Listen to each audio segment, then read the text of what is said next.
Welcome to Hashtag with Nnaemeka. This is a place where we help you unravel social constructs, discuss self-development in line with mental health, emotional well-being, and everything in between that directly or indirectly affects us in the millennial world around us. If you're hearing my voice for the first time and are the kind of person who is not scared of being a better version of yourself even if it requires you to contradict who you were 24 hours ago, consider this your virtual home. I'm your host, Nnaemeka, and I cannot wait to engage with you in the various conversations. Father let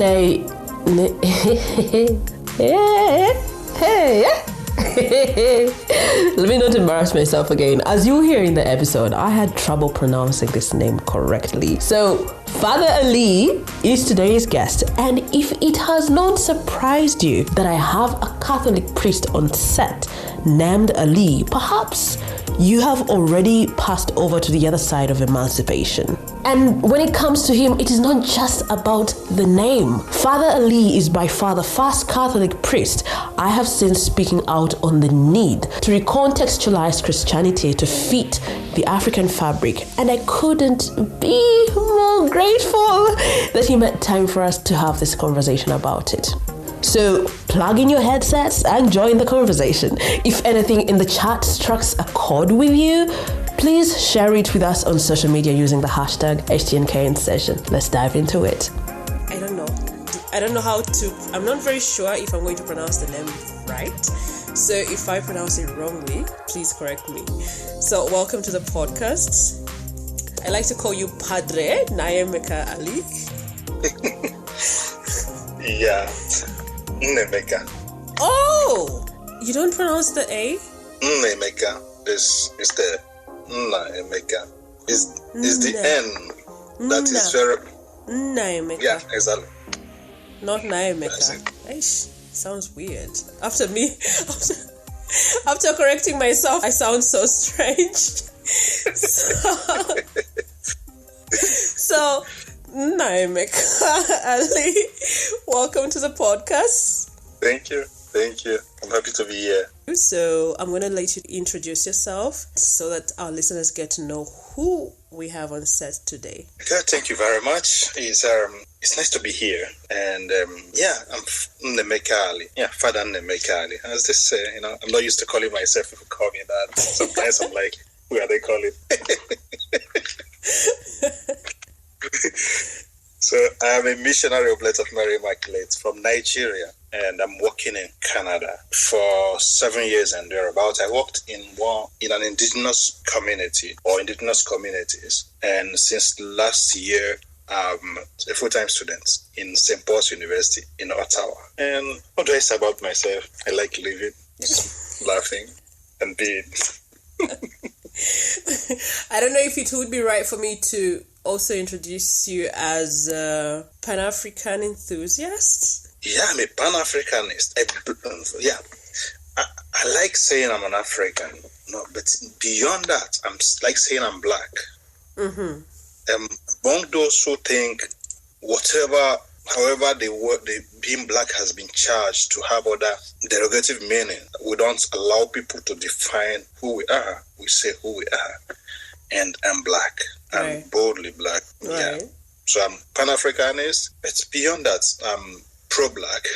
Pro-black. Yeah, because now you see, I'm looking at the chain that you're wearing and it has shells on it. Yeah. And the cross, which for me feels like a balance. Because if someone sees those things for the first time, beyond art, back then when we saw the shells, we saw it as a significance of, oh my God, that is witchery. How dare this person have these things? Did you see them? And now you're wearing it loudly with a cross with it. So can you help us understand how you came to this? Because I even feel like I'm running through this conversation. This should have been coming later on. But now that it's here,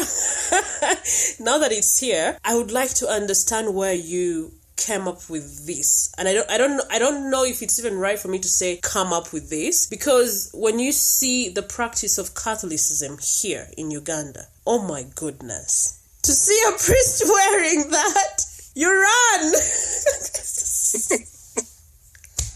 Like, this is so weird.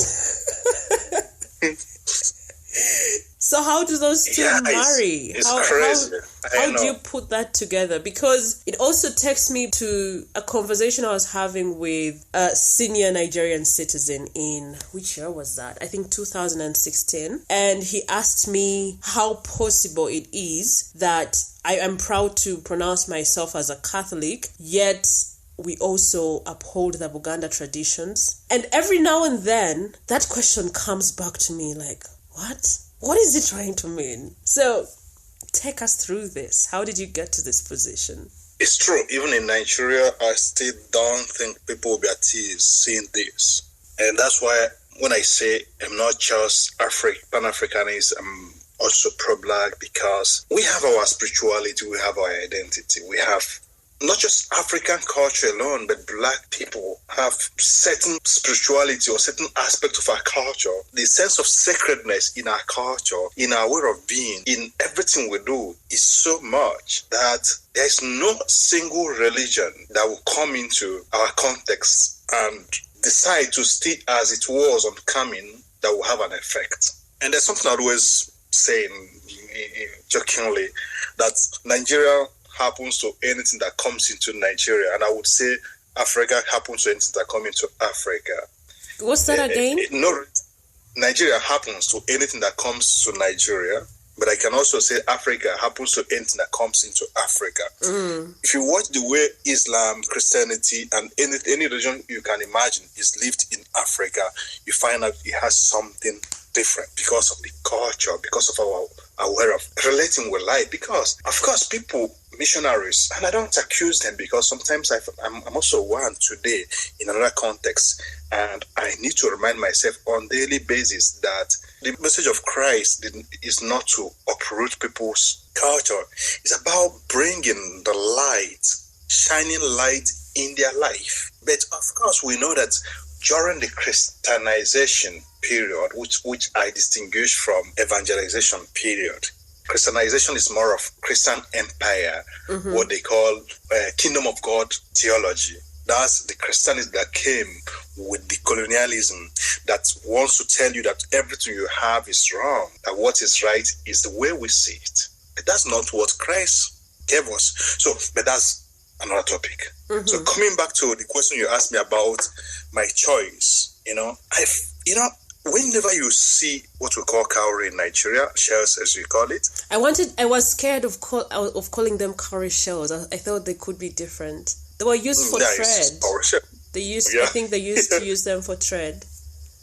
Yeah, in the beginning it was really used for thread. But afterwards it became associated to what they call idolatry or idol worshipping, which I don't believe. For me, they are not idols. They are African traditional worship, which is right on its own. I have nothing against that, but that's another topic for another day. So, you see, these are sacred objects. They are sacred because whenever you see them, you feel something. Oh yeah. You feel. I mean, if you come into your room, and just see one before your door, how would you feel? Like you just see staying there in front of your room, you will be like, who brought this there? You because there's something in it. It has power. It has something on its own. So my idea is, how can something as sacred as this not be with something as sacred as that? So if I can use ordinary cord that they can use to kill people, do whatever they want, to tie my cross, why can't I use sacred objects? Is it because one thing I've discovered is that all our cultural sacred objects has been transferred to a group, those who practice indigenous religion. And if you don't practice that, it's like you don't have access to it. I said, no, they belong to all of us, and we can always use them. So into, looking at what we have that is sacred in our culture, bringing it, because I'm a Christian, but I'm also from my own culture. So I can't be Christian alone, and I can't be one or worse. If I'm now a Christian, I have to be able to identify myself as an African, but also as a Christian. So I don't see anything wrong in bringing our sacred objects, using it in sacred space. I will not use it to go and do things that would desacralize it, because it's sacred from my own point of view. So I will always use it for those places that it plays the same role of sacredness. So, but that is for me. Many people are not yet there, but trust me, I know how we are. In few years to come, it will be in mode. People will use it because people will wake up and discover that we have been denied access to our treasure, our spiritual treasures. Anyway, and I speak so much. And it's very important that you highlight this because we're in, I don't know if I would say a generation that claims wokeness. I'm also I don't want to say woke because it comes with some negative connotations to it at sometimes. Yeah, I understand. But in this practice of wokeism, we have so many people talking about their African descent and dismissing the need for someone to be Christian and feeling like, no, this is something that the white people brought. And they, for the most part, they call it the white people religion, and therefore it does not serve an African. So when you point this out, I feel like we need to have a more understanding, especially from someone who acknowledges the practice of Africanism and also is in the position of people we respect. Yeah, you're right. I've met people who always say, no, it's a white man something, it's a form of colonization, colonization. I say, anyway, that's you. That's how you see it. And I can't force you to see things the way I see it. But the truth is this, we cannot throw away the bath in water with the baby in it. It's true, there are so many elements of colonialism in all our religion, in our education, in everything. So I just smile because you find out somebody saying, oh, the white people have condemned, have done this and that, and he's using Facebook. So why not stop using Facebook? It's white man something, and we know that they keep colonizing us with it too. They collect our information, they do this and that. The fact is this, I'm not saying, and it also calls to moderation. What do you do when you're on Facebook? What do you do with religion we think have come from the West? And sometimes I tell people, remember, Christianism did not come from Europe. In fact, Christianism came to Europe, and Europe saw it was right, then took it and tried to dress it in European culture, then sold it out. That's why some of us are believing in moments of decolonization of Christianity. I'm among those who believe in decolonizing theology. You can call it recontextualization, but the right word should be to decolonize. That is, take away everything that is not really, that is of the empire. Every aspect, negative aspect of the empire that is enrobed in Christianity, in theology, in our worship, take them away. Let's see what's the message that Christ brought. Because in truth, people will say, the Bible enslaved us. I said, no. The Bible has always been the book of the oppressed, those at the margin. It becomes an oppressive text when it is in the hand of oppressors. Because when the oppressors take the Bible, they turn it around and use it as an object to oppress. But the Bible has, from day one, from the beginning, from Genesis to Revelation, is all about people who are the margin, people who are suffering, people who are in difficult moments. So it's our book. It's ours. And by the way, Christianity came to Africa as early as even the same moments. In fact, if you look at it from 10th century already, we already had many Africans who were already Christians, who were the fathers of the church. From the 10th century? I mean, as from 300 or thereabout. When you talk about the Cyprian of Carthage, you talk about the St. Anthony, the monks in the Egyptian deserts, when you talk about the Ethiopian Enoch and many other ones, the Ethiopian Christianity is as early as even before that of Europe. I saw some videos on YouTube. I landed on them and found that there was Christianity as early as the early days of not even 1,000 years after the death of Christ. And I was like, what? How is that possible? 300, 400 years. Yeah. Yeah, and I was like, wait a minute. How are we just having Christianity for, I don't think it marks 400 years in Uganda. It came later, it came. But, Christianity is not just a dominating religion. It became an agent in the hands of the empires later when they now use, it came with the colonizers. the Portuguese, the Europeans, they discovered the force of that religion and now wanted to turn it around to their own profit. But today, what do?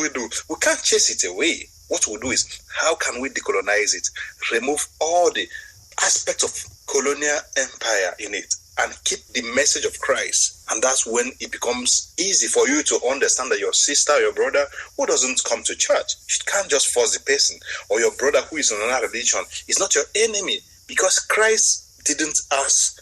He said, I remember there was one moment the apostles went out and they were preaching. When they were coming back, when they saw people doing miracle, they told Christ, we saw people preaching and doing miracle, and they are not of us. He said, those who are not against us as for us. Because the truth is that Christ didn't come to form a religion. He wanted to renew. He's the way, to show the way to the Father. So that it become a religion, we can't take that away. But the essence is not to create denominations. It's about the renewal of our relationship with God. So it's close to our culture, it's close to our people, it's close to what we are. So I tell young people who say is European something, I say, yeah, you can say that. But there are also so many other things like cars, like many things we are using today. They are useful to us, we use it. But let us take away what is wrong in them and keep the message of Christ. And the Bible is never the book of the oppressor, but the book of the oppressed. Let's take it out of the hands of the oppressors and let's read it with our own eyes, and we'll see that Christ has a message for us. Yeah. I'm preaching. You're taking us in the gospel. You're taking me to the church. Feels like a Sunday. I almost clapped like...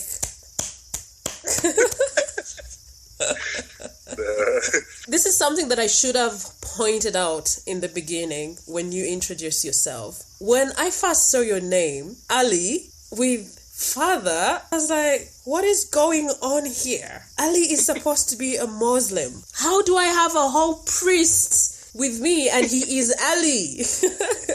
Because for us, here, I wanted to say for us Catholics, and I remembered that you're a Catholic and very high in hierarchy. But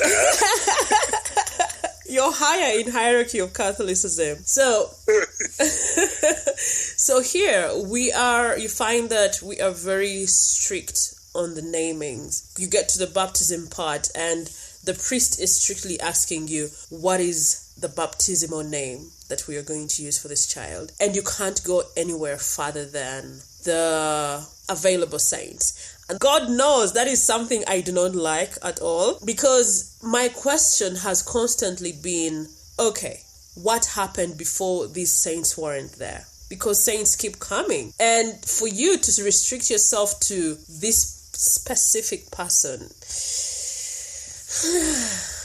Yeah, it's crazy. To tell you the truth, I want to begin. I also joke when people talk about Ali being Muslim. I say, no, Ali is Arabic. Muslims claimed it. That's by the way. Yeah, because Ali, Ali is the I think the cousin of I don't know if you're cousin of Muhammad. Before Muhammad started doing whatever he was doing, before the beginning of Islam, he was already Ali. So it's really Arabic, and most of them are just Arabic. It's just that today it's very hard to disassociate Arabic and Islam. Right. But that's how history happens too. And even Christian names, all this is what we call Christian names. Augustine was Augustine maybe before he was baptized. So before he changed, he was already Augustine. Antonio of Padua was Antonio before. Most of them were already that. All this idea of giving people name of saints. I smile when I see like sisters, some congregations when they want to do their profession, they change name. I say, people are just joking. Yes, it's happened in the medieval period. But we are in a period where those don't make, like, I chose a name, Cornelius, when I was in my confirmation, and Cornelius comes from horn. It doesn't have any meaning. But Nnaemeka is the father did well. Could be God the Father did well. So how can you compare Cornelius that have no meaning to Father did well? Kind of, oh, thank you, Father, you did well.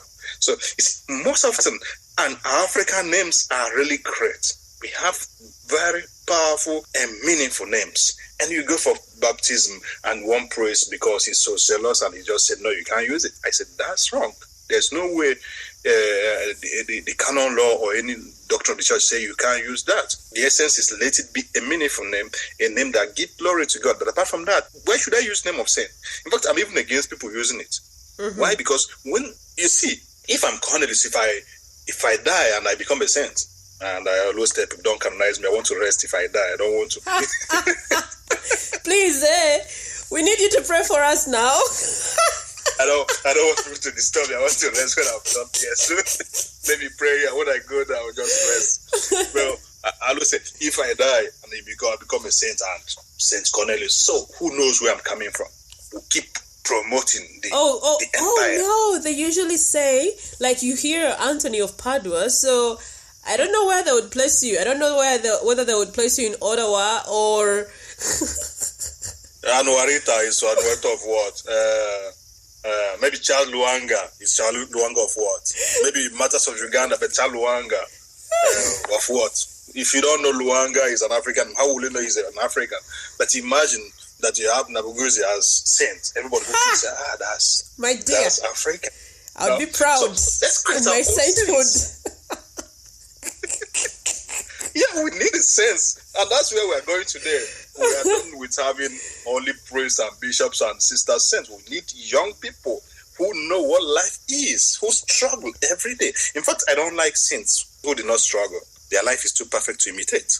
I want saints who struggle. Are there saints that did struggle? I feel like the narrative goes around struggling. Struggle like some of them. I joke. I was talking to someone recently. Was talking about Maria Goretti. Who I said, how old was Maria Goretti? She was 11. Maria Goretti, I think she refused to be married or to be raped, and she was killed. She was 11. At 11, what does she really know about things? I think at that time they were marrying kids off. Yeah, but even at that, it's not the same thing for somebody that's 18, 20. I can't imitate her. How can you imitate 11 years kid? I mean, her faith is heroic. You could say if at that age she could, yes, that's comprehensible. But it's not the same problem you have that she has. But that's, by the way, that's another thing. Like the martyrs that we have here in Uganda? Because those are the ones you can imitate. You can imitate those ones because you know what they went through is not far from what we have today. It's just that it's just... but what Augustine of Anthony of Padua went through, or Padre Pio went through, these are different things. Yeah. That's not what I'm going through. So I can imitate them in praying. But then, when I'm praying, I'm thinking of my cousin in the village who can't afford going to school. Did he have such difficulties? As I'm moving, I'm thinking of maybe if something happens to my dad in the village, there's no hospital. Even if I have money, there's no hospital to take care of him. They didn't know those things. I need someone who have suffered, who have known all these things. So when I'm talking about how difficult it is for me to relate with my distant uncle, he will understand because he knows. But somebody who doesn't have distant uncle, how will he understand all those things? I'm not saying they are not. That's okay. For you to imitate someone, the person must have gone through the same stuff you are going through. So I'm thinking that we have to promote our own culture, our own names. Yes, you will not use names that doesn't have meaning or that go against Christian ethics as baptismal name. But in my own parish where I was, I always tell them, they also use English names, and I always tell them, you can use your native name. You can do that. Keep them a native name. When they get up, if they don't like it, they can change it. But at least, even if you give them English name, give them a native name. Something that when they say it, it has meaning. Something that when they say it, it tells them a story. Something that when they hear it, it resonates in their being. Mm-hmm. So that's why Ali. But Ali is my father's name, really, not my name. That's our family name. It's still, because I think it would have been very strange for our seminaries here to admit you with that name. They'll be like, oh man, get that off. I don't know. I'm a little bit sure that would have happened. You would not have... I would have needed to explain and explain and explain. Exactly. But it would have been... That's unfortunate. A different name would have been put forward.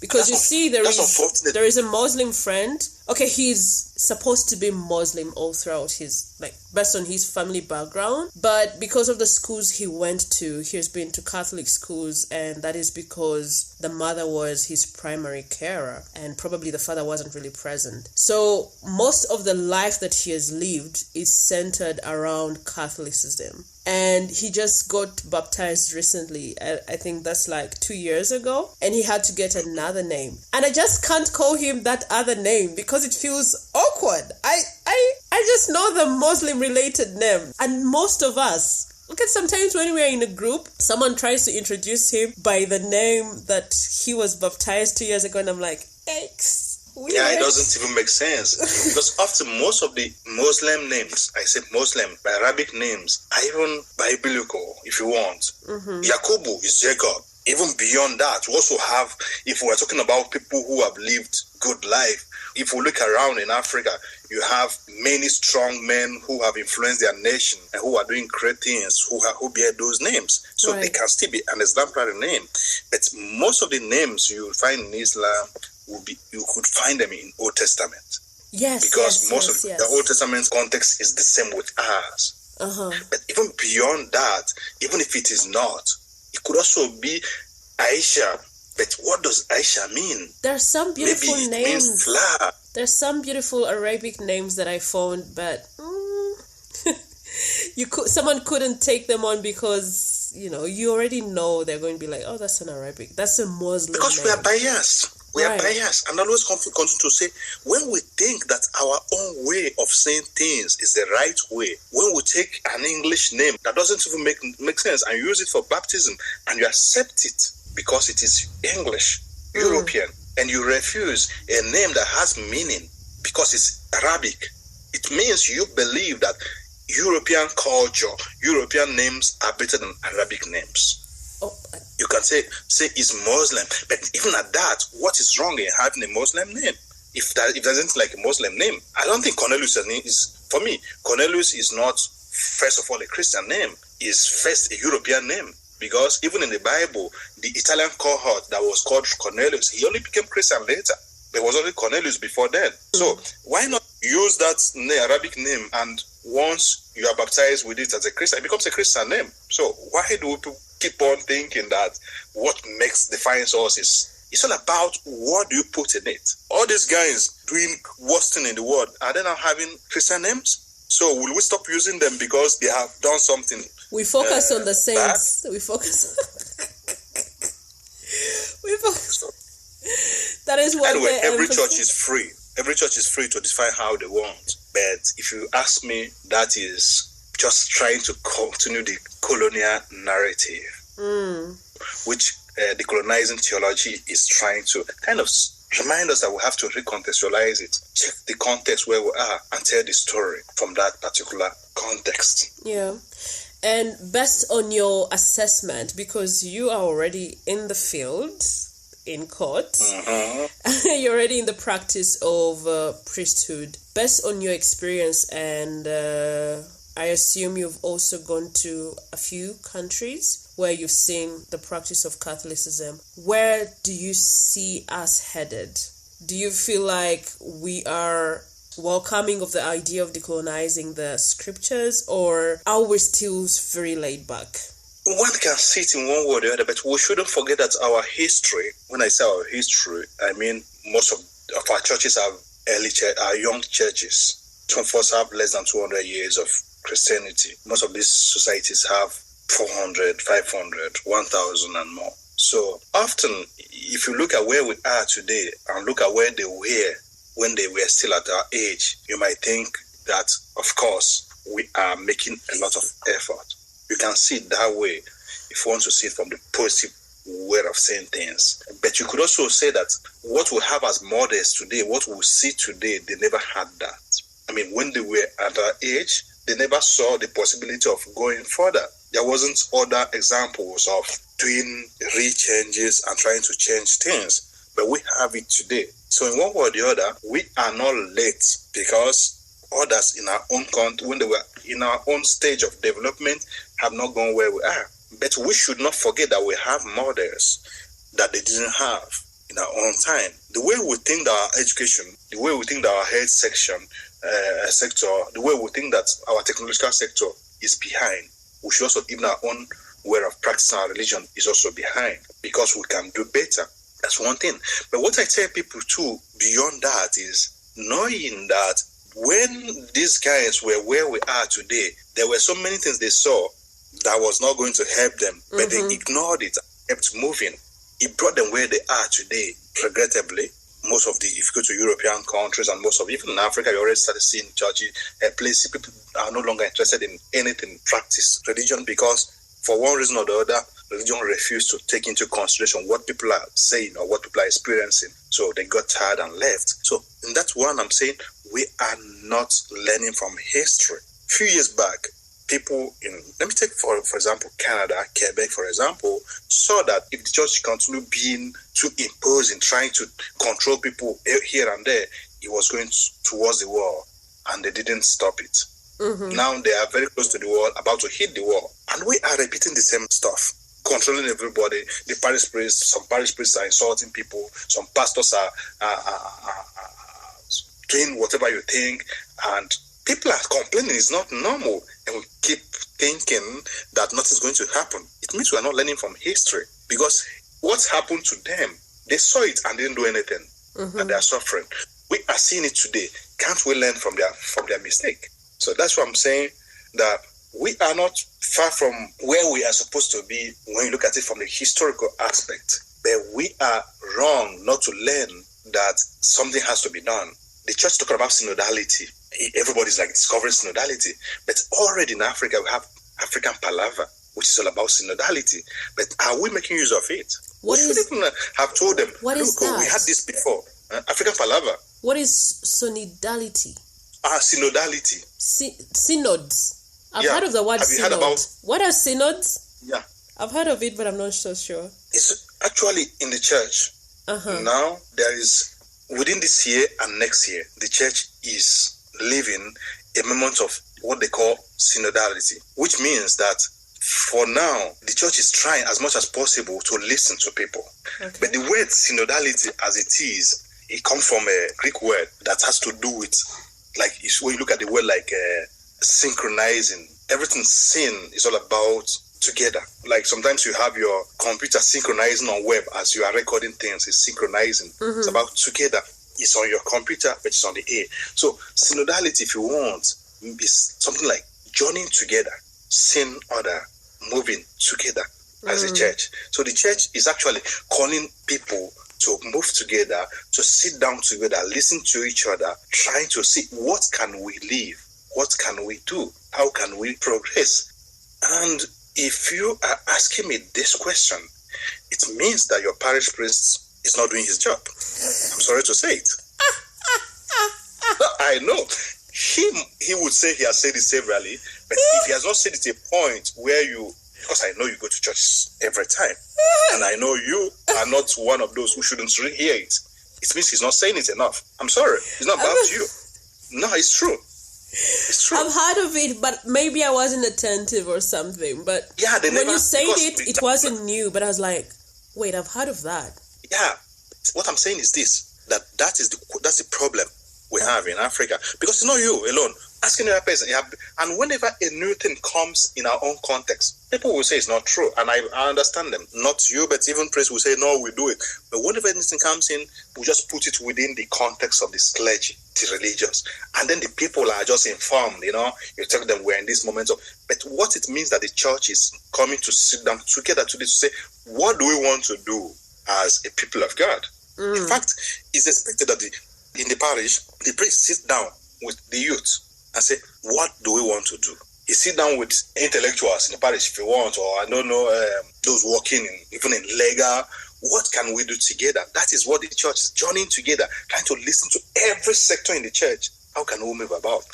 So, and when I'm saying that we have that in African Palaver talk about people coming together, like even in village square, people sit down and they talk. August meeting. You talk. Yeah, August meeting.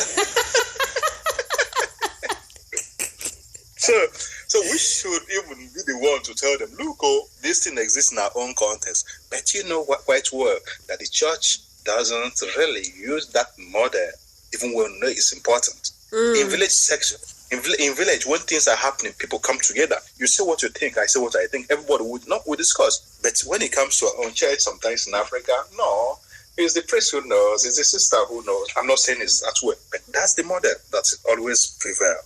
And we're not even allowed to question. Which is wrong. Yeah. But keep saying this. And I used to tell this to my parishioners. I used to say, the church belongs to you, not to me. Mm-hmm. The most important people in the church is not the priest. The priest is the servant. Why? Because if in a parish, people refuse to come to church. The priest might not stay for long, they take him away. Mm-hmm. But if you take away the priest and allow the people of God to come together, they can be there for a very long time. In Korea, what saved Korea was neither clergy nor religious. The people of God, they continued worshiping till a very long time. They went and looked for those to come and help them continue growing. But the people of God held the church for centuries, for years upon years, before missionaries came back. So the people of God are the most important aspect of the church. But of course, it doesn't work because the priest or those in charge want to show. I'm the one who studied theology. You didn't study. I always say theology is not only studied in the school. Theology is all about thinking about God. My grandmother, who never went to any classroom, whenever she was talking about her faith, how she prayed, how she struggled, she was doing theology. One can do it further, but that doesn't mean that those who didn't go to school are not doing theology. I think I've remembered when you were talking about the meetings to help me understand what synod means. I've remembered where I had the word synod from, and I think it's from my mom because she's a church leader, and I think there's a period where the late Archbishop used to call them in church, and I would have a meeting from the different parishes. Specifically the leaders. So I think that's where I had it from. But for any other person, I don't think... Or the synod of the bishops. No, not the bishops. There's the archbishop. He would call the church leaders to be present. Okay. And they discuss and then run through decision makings and things like that. Yeah. That's synodality. That's synodality. It's all about coming together. In fact, it comes from two Greek words, syno and order, which is together on the way. Mm-hmm. So following the way together. Yeah. Okay. So something that is important that I feel like is not really talked about amongst the priests, and that is something that the podcast normalizes. Yeah. There's a time when I was at a dining table of my parish, and the priests that were present at that time, I asked them whether they ever have conversations on mental health when they are called for their retreats. And the younger one recused himself from the conversation. He was like, you just asked the older guy. So the older guy was also a little bit hesitant. And this is someone who is in possibly his 60s. And he said that it really gets hard as a priest. And because I'm in this space, I start thinking about the different aspects or the different groups of people that we have in society. And when I look at priesthood, it feels like, these guys are alone. It can be lonely. It can be lonely, depending. Yeah, it's like, these guys are alone. How do you deal with your mental health? Let's first start with you as Ali. How do you deal with your mental health as a Catholic priest? Yeah. It's a good question, and which I think one shouldn't even hesitate to ask that even to the bishop. I don't see anything wrong in asking people, how do you deal with your mental health? I think what we have here is dismissing the fact that we have so many questions of how dare we if we are for Christ. No, but that's wrong. That's wrong approach, Do you remember, there was a time that the family of Jesus was like, is he okay? They went and looked for him. Remember when, I think that was when he said, my parents, my mother, my brother, and my sisters are those who are here. Uh-huh. They went looking for him because for days the police seemed to say, they were asking, was he okay? Was he okay? So they really were asking about his mental health of Christ. The family was like asking, they were like, has anything come to him? Check it. I will look up. I can't remember exactly. I thought he disappeared in was it the synagogue? In the temple, in the synagogue. That was when he was 12. But there was a time that was when in the temple. He said that was when he said, "Don't you know I have to be in my Father's work?" Uh-huh. That was in the temple. But there was another moment that was already when he was into his ministry. That for a long time he couldn't come. They came looking for him and. They were outside because there was no space. Then they told him, your mother and your sisters and brothers and sisters are looking for you. Then he said that my brothers and sisters are those who listen to the word of God and keep it. Uh-huh. At that point, I can't remember exactly the chapter, but it's something anybody can see. They were like wondering whether something They didn't say it directly that way, but when you read it, you discover that they were questioning whether he was okay. So if you want, nobody wants to say that, but I say it. They were questioning his mental health. Because as a mother, if your child is like for 3 days, you don't see him, be like, what is happening? So it's not a strange thing to ask about people's mental health. We shouldn't also forget that what we know about Christ today as God and what, nobody knew all those things then. So they could ask any question at that point because he was just one of the extraordinary preachers in Jerusalem then. But that's by the way. Let's come back to me as a person. When I came to my mission here in Canada, that was in 2014 December. The next year, 2015, there was a kind of a vague of suicide in the community where I was. In Nigeria, I don't know much about suicide. Not because people are not frustrated, but you keep hoping that things will be better, that you can't quit hoping. So, and once you keep hoping that things will be better, it might take you along even when you are struggling. So I didn't know much about that. But within that year, I think there was up to like 5 suicides within the given community. And I couldn't manage it. It just didn't make sense in my own head. How do I say anything? I was frustrated, tired. I started reading, to see. You get spiritual books and read, and they're telling you that God is this. Those things don't work for me generally. So I needed to comprehend what really can cause people to go to that point. So frustrated, the books couldn't answer it. I met one good friend in the parish there. She's a psychologist, and she had been in that community for years. So I went to her and asked her a question, and I spoke with her, and she kind of placed me in the context, the history, and why this type of thing could happen, what I could do if such things happen, and stuff like that. And that was when I said, okay, it helped me to, kind of reassure myself that I'm in a normal place, that what I'm feeling is okay, that what I'm going through is my moment of questioning. But that was when I now discovered that in this life, I knew it before, but often we go for spiritual direction, and it depends on who you are talking to. Often you go, I don't know, you must have experienced, you go to somebody, you go to a priest and tell the priest, I've come for spiritual direction. I'm struggling with one desire or the other. You say, go and say chaplet, go and book mass. So that is bullshit. Okay, forgive me. I'm not saying you shouldn't do that. But when somebody is struggling with something real, it's not going to say chaplet that's going to save the person. You need to listen to the person, talk to the individual, talk to the person before you. See, we are not just spiritual being. We are human. We are flesh. Yeah. Look at what is. So often we forget that, and we think that because you're a priest, then you don't have that. So often most of the times priests, when they have difficulty, they go for spiritual direction and they just give them rudiments and all those crammed injunction and quotations and stuff, and it doesn't work. And that's why today, we don't talk about it, but in many countries today, you see priests who are committing suicide. Why do they go for that? Because they are in moments where they can't find a solution. So for me, today, I'm not that typical priest you saw every day.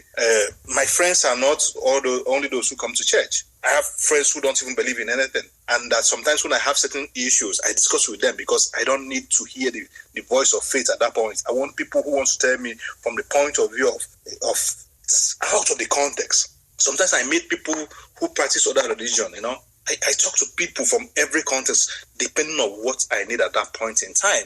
That doesn't mean I'm going to forget to go to my spiritual director and stuff. But the fact is that as a priest, it could be lonely if you don't know what you're doing. Yeah. When you think that you are the center of the whole universe, that people should come to you and you are the one telling people what to do, people run away from you. They're afraid of you. They obey you, but they run away from you. Many priests don't have friends. Me personally, even in the community where I was, I have friends. I go, friends, they don't come to church, but in the whole village, people know that's my family. I step into their house, I open the fridge, I get whatever I want. Sometimes I tell them I need to eat this and that, and they cook it. They're not doing it because they're doing it for a father, because they don't even come to church. It's like they are my brothers, they are my sisters, they are my people. When I go there, it's no longer priest coming to a house, it's Ali, one of them coming to the house. Yeah. So you need a group who understands you. You need support. You need people who are not just there to say what you want to hear. You need people who can tell you, look at this thing you're going into, it doesn't work out that way. You need people who will call you to order, people who can encourage you, and people who can support you. If you don't do that, this life could be frustrating. And sometimes you hear so many things, and people don't know that when you go to confession, when you hear confession and hear many things, people come and tell you stories, their difficulties. You pray, but you can't pray them away because it will always stick there. What do you do with them? You need to come down and tell yourself you're a human being first, then a priest, then a child, then a man, then you are some of many things. You shouldn't forget that. Once you forget it, you are trying. And when a priest is frustrated, you see it in his homilies. You see it in the way he treats his parishioners. You see it in the way he relates with others. But when a priest is at home with his mental hurt, when you come to him, you might do something very stupid and he will look at you and smile and go. Yeah. And tomorrow he will say, do you know what you did yesterday? He talked to you like a human being because he knows that sometimes people could be in a very bad situation. And when people are in bad situation, they can do undo. So me, how do I deal with it? I deal with it from the point of view that before being a priest, I'm a young man struggling to adapt in a society that is not mine. A young man very far from my own family. A young man who has to choose a life that sometimes is not is against nature, if you want it. A life that sometimes doesn't make sense in the society we are in today. You need to know all this and be very conscious of them. Once you forget any of them, you are now preparing a plan to fail. Yeah. And when you talk about it, it sounds like something that comes from self-discovery, because now that would bring me to a question of the wider community of priests. When you're taking your classes, is it something that is highlighted? Because I've heard that you guys study psychology. Yeah, you study psychology, but it doesn't mean because you did one course in psychology that you become a psychologist. No, I'm not saying that you become a psychologist, but I would have imagined that you are taken through the mental preparation of the road that you're yet to take. But then you find some people, the night before their ordination, they're still in the state of fear of, oh my God, what is this I'm doing to myself? That's true. The truth is, no, I was joking when I was saying become a psychologist. So what I'm trying to say is it's true what you are saying. And I don't know, but in Africa, in Nigeria, let me just say where I am. People want to be okay. I know whenever you use such things, people will be like, no, it's not true. But we all know it's true. Most of the times, our formation needs to be revised because people are afraid. You go into seminary, sometimes you are afraid because you don't want to be expelled. Yeah. When you're afraid, you play along. That's one. Two, some people are no longer interested. They know this is not what I'm called for. But they can't go away because when you go away, there's a stigma following you. Like you're an ex-seminarian. Even your own family, your own friend will see it as a failure. So you just tag along. Sometimes I say this. You see, now as a priest, if by tomorrow I feel that this is no longer my place, I keep saying this, people can say whatever they think. But if by tomorrow I feel this is no longer my place, that I'm no longer happy doing what I'm doing, and those I'm serving are no longer rendering anything positive, that my call is no longer life-giving, I wouldn't mind just tell my community, look, I came with intention of being a priest all my life, but from all indication, I need some help. I'll try to get help, but if I start getting some help and I can't, I'll tell them, I need to do something else with my life. Mm-hmm. We have to be honest with what we are into. This is not just a joke. This is not a group of people coming to play along. But often, most of our formation, and this I said, I was lucky. I was in a congregation where there was kind of freedom. It could still be more, but it was better than whatever. I remember during our formation years, every Easter Monday, we go out for like 2-3 days. We go in a group and just go to one city. They give you money, give you things, you are on your own, you go as a group. You spend few days there. That is when you want to know. Do you want to live what you are living? Because nobody's there going behind you. Nobody's saying anything. You are on your own. In our community too, in our formation communities, if you want to go out, sometimes, except when you are going very far, you don't need an excuse to go out. You just go out. You come back. When I was doing my theology in Rome, you can decide to go out at night. Nobody's going to stop you. Mm-hmm. It means you're an adult. You know, people will say, yeah, that could be. But, that's what you're going to live once you're a priest. So if you are not formed to be free, it's not when you become a priest. And that's why you have priests who are kids. I'm sorry to say that, but you have priests who are very informed, but who never had opportunity of being free. And once they become a priest, then they think liberty is given to them and they don't know what to do with it. Yeah. And they begin to make mistakes they should have made a few years back.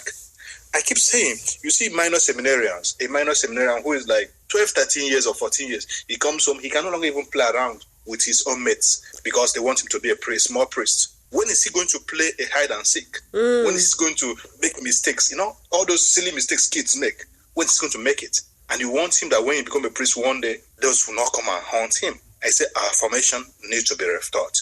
Here today, people who are in many communities, when you are or even in community, I just say, I want to go out for one program or the other. Nobody say where is going to go behind you. You go. They want to train adults, but give them certain moment to make mistakes, to plan for tomorrow, to be free, to understand that if they are not called, let them go. But if you just continue protecting them, they won't even have a moment to think that they are not called. So mental health is a very important thing. But our own formation too. Pope Francis made it as kind of mandatory now that in our formations, women should be involved, for example. Most of the communities, they bring a woman maybe to come and teach one, this and that, and when she's coming, they know their she's coming. And people are no longer, even whenever they could have been kind of controlled, like remote controlled in whatever they are doing, when are they going to be free to make mistakes, to choose, and to evaluate whether they want to do what they are doing? Mm-hmm. So there's so many things to be said about that, but we can't exhaust it on this very small moment of... I appreciate you being on board with us. As we sign off, what word would you want to leave the listener? It's a very good question. There are a few things that are very important to me. Knowing that we are human beings and that we are called to grow. But who says growth says difficulties? But we're also called to do things that will give us happiness. And as I say this to everybody, I say this also to those in formation, maybe to be priesthood, to priesthood or to any other types of formation. Vocation is a passion, and passion has to be something that gives us joy.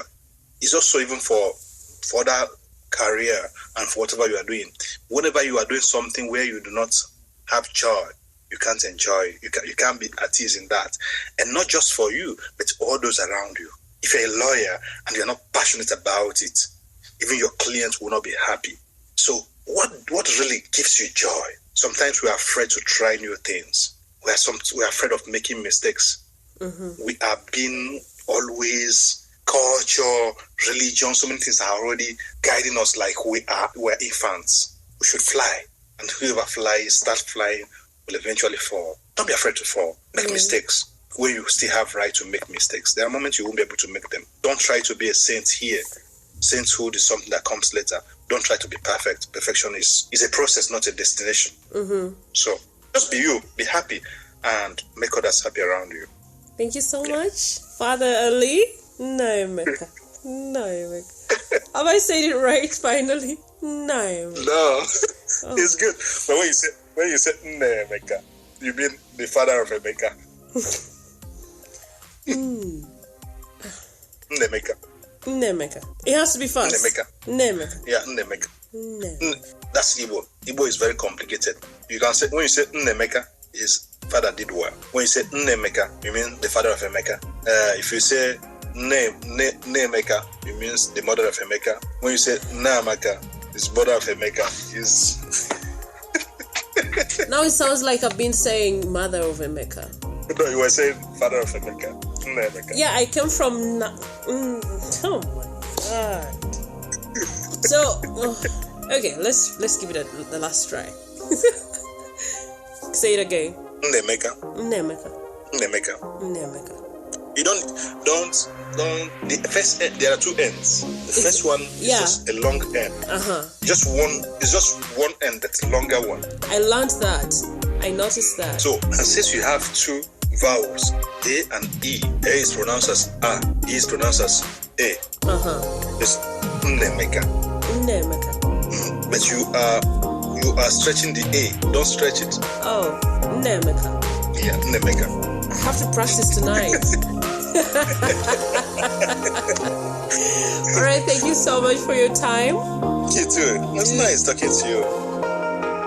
Thank you for tuning into another. Yes, I'm not doing a takeaway. I just want you to take the whole episode, think about it, reflect on it, assess yourself. Yes, take the whole of it. So thank you so much for tuning into another episode of Hashtag with Nnabuzi Chiwanuka. If you loved what you heard, make sure you subscribe to Hashtag with Nnabuzi Chiwanuka in your podcast platform of choice and share it with your friends, loved ones, and everyone that you believe is affected by the millennial world around us. Also, feel free to share your insights about what connected with you on social media. We are at Hashtag with Nnabuzi Chiwanuka on Facebook and Instagram, and on Twitter our handle is at HTNK Podcast. You can also use the hashtag HTNK in session.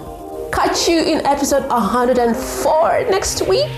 Bye. Don't forget, on Monday, don't forget, we have a new segment coming on board. We made the announcement on social media platforms, so check out the podcast on Monday. We are having our first segment of Unraveling Life with Jagero. Ciao.